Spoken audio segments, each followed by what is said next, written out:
being lonely is something that people talk more about and being more honest about that, and I think everyone have experienced being lonely at some point in their lives.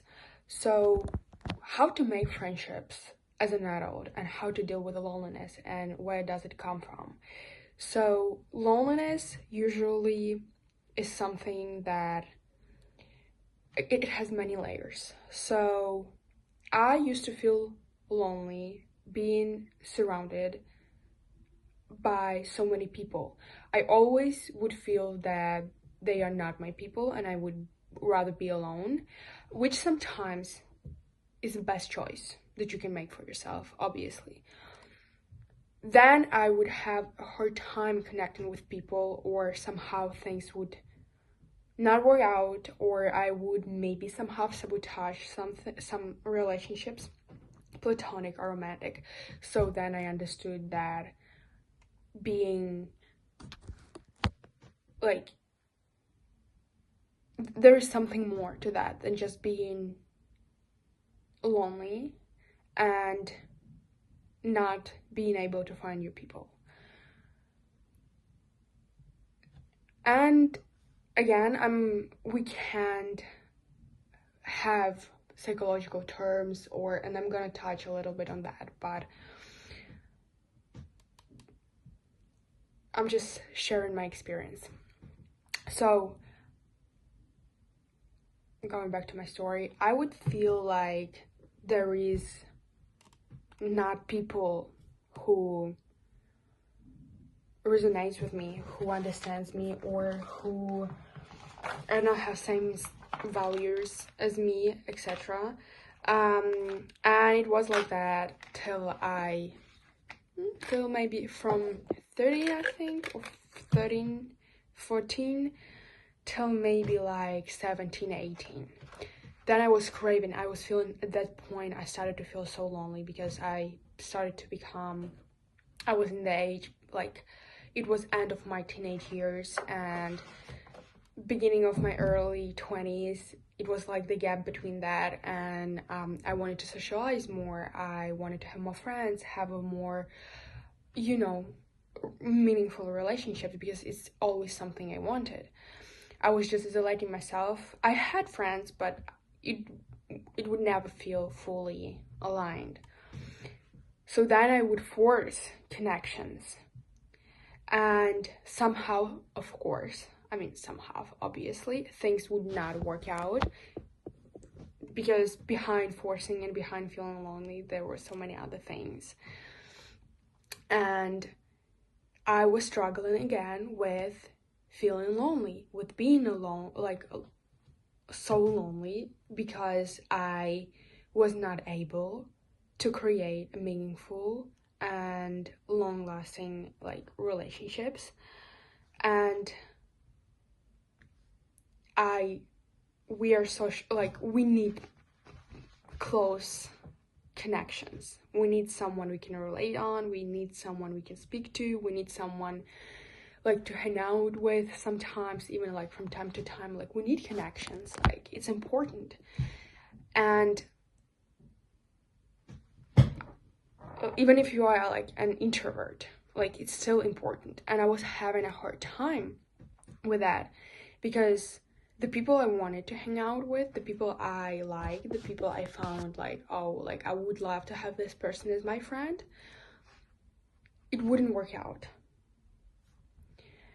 So again, I remember I was working at this one job, and it was the first year, I never felt so lonely in my life. I was 22 at that point, 21, 22, and I never felt that lonely. I think that job just highlighted or put a light on to that spot, triggered the wound, or I don't know. And I knew there were a problem, and I was just having a hard time at that moment to understanding that more, and what actually I need to do and in what direction I need to go. Again, a lot that being on the other side didn't happen like by miracle. You need to do the work, and I think therapy helped me a lot, like being in therapy. So what I learned in therapy after being lonely for so long, and being surrounded by people and still feeling lonely, or feeling like you cannot find your people, no matter what you do, you cannot find your people. If you are in this situation, if this resonates with you, I'm gonna share what personally helped me, but it doesn't mean it's going to help you, or that it's going to work exactly the same way for you. So first of all, I realized that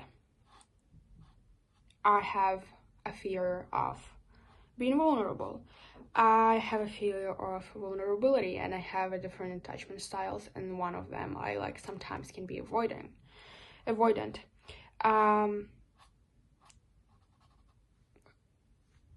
We're not gonna go back for why is the reason, because it's obvious, something like that happened in the past, in childhood, in those years where you soak everything in and you think it's normal, and that's an example. But that was my way of communicating, and I always wanted something, but then I would sabotage or push it away or whatever that I would do. So now realizing, or maybe sometimes realizing the pattern, but then repeating the pattern, and then keep like doing the same mistake, sometimes unconsciously, sometimes consciously, whatever.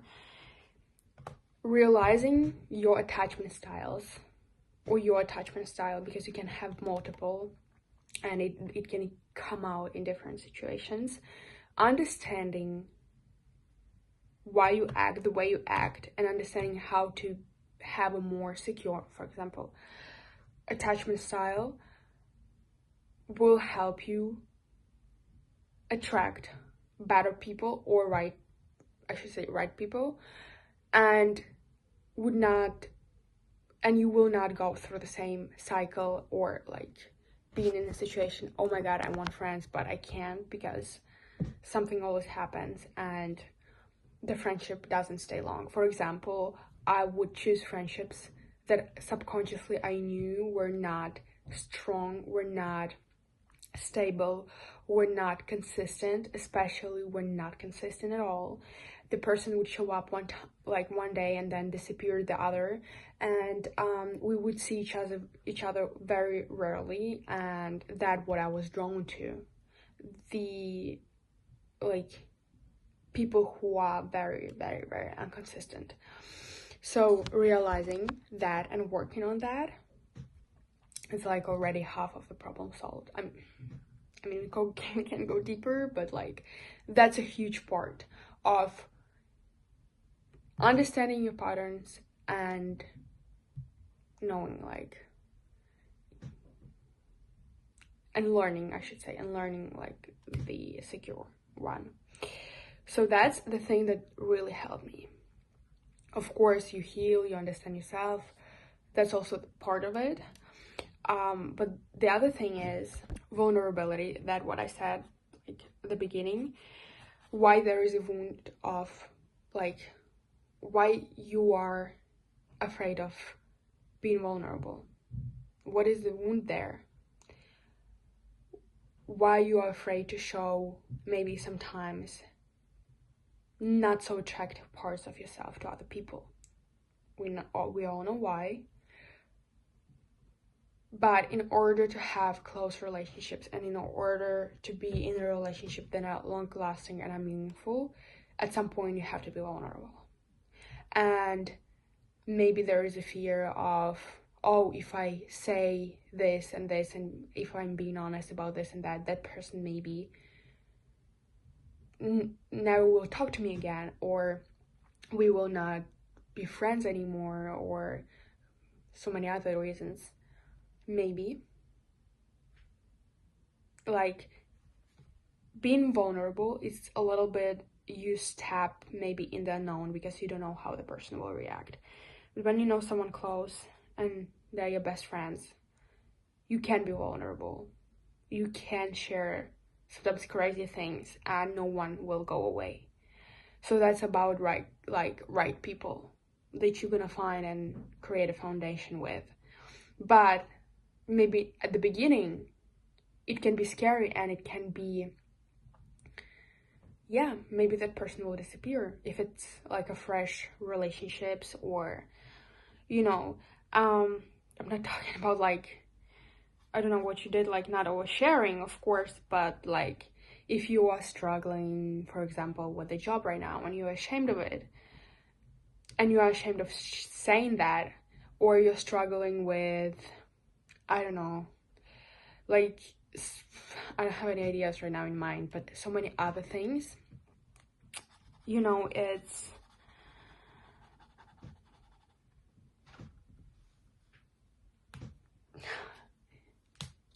it's okay to take a risk.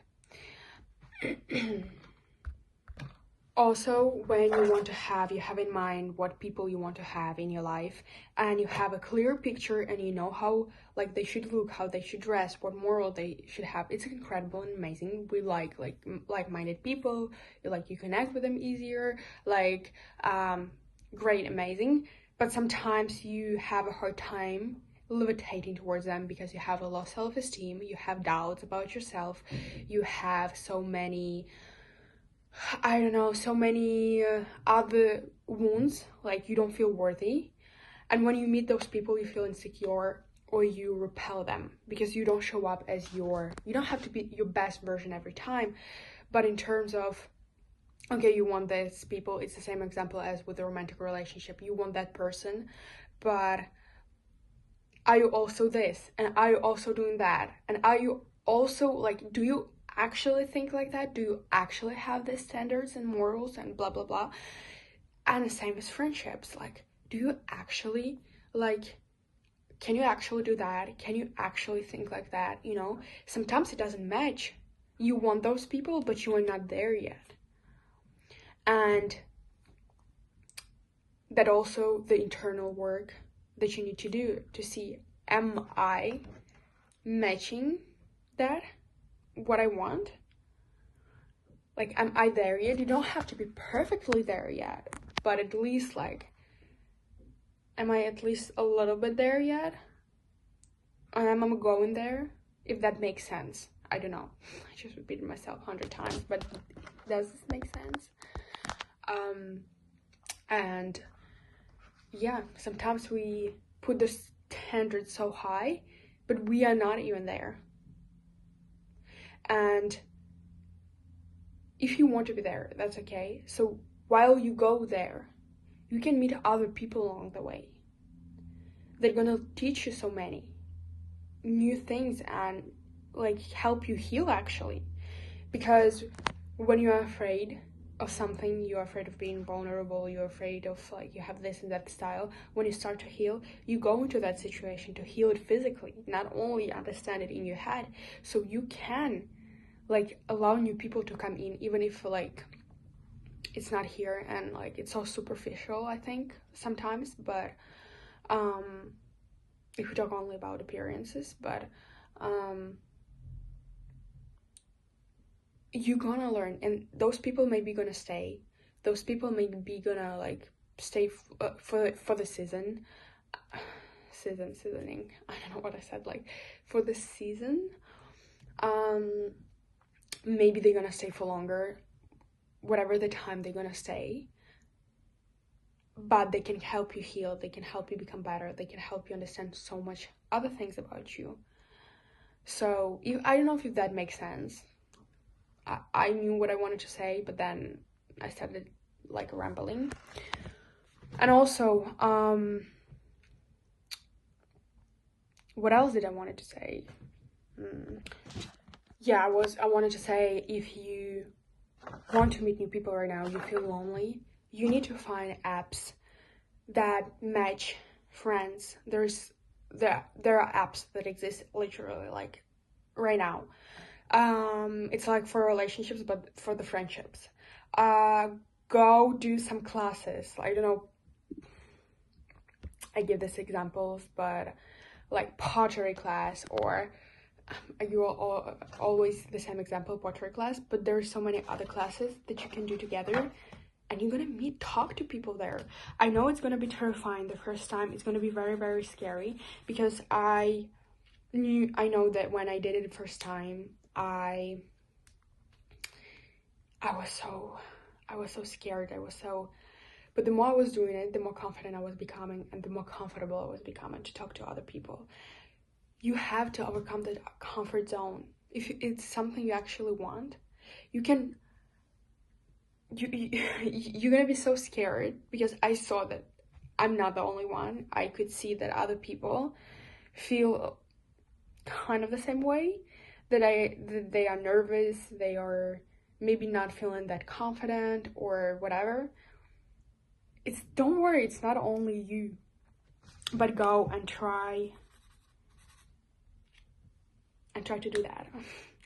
That's the way you're gonna meet new people. If you are an adult and you are not in school anymore, university anymore, maybe you work for yourself, so you spend a lot of time at home, or even if you work somewhere, maybe there are no people you want to connect with, or there is maybe a huge age gap, I don't know, when you at your work, so there is not really a connection, like you cannot really connect with them. Whatever the reason is, you want to connect with someone, go and find ways to do so. And I gave you some examples. Those people probably there, they want to connect as much as you want. They want to meet new people as much as you want to meet new friends and people. So yeah, and it's gonna be good for your mental health to spend sometimes, especially if you work from home and you don't have really strong connection, you don't have really like close friends. It's gonna be good for your mental health. You don't have to be friends with everyone you meet. You don't have to make connections every time, but just spending time outside with other people, it's very good for your mental health.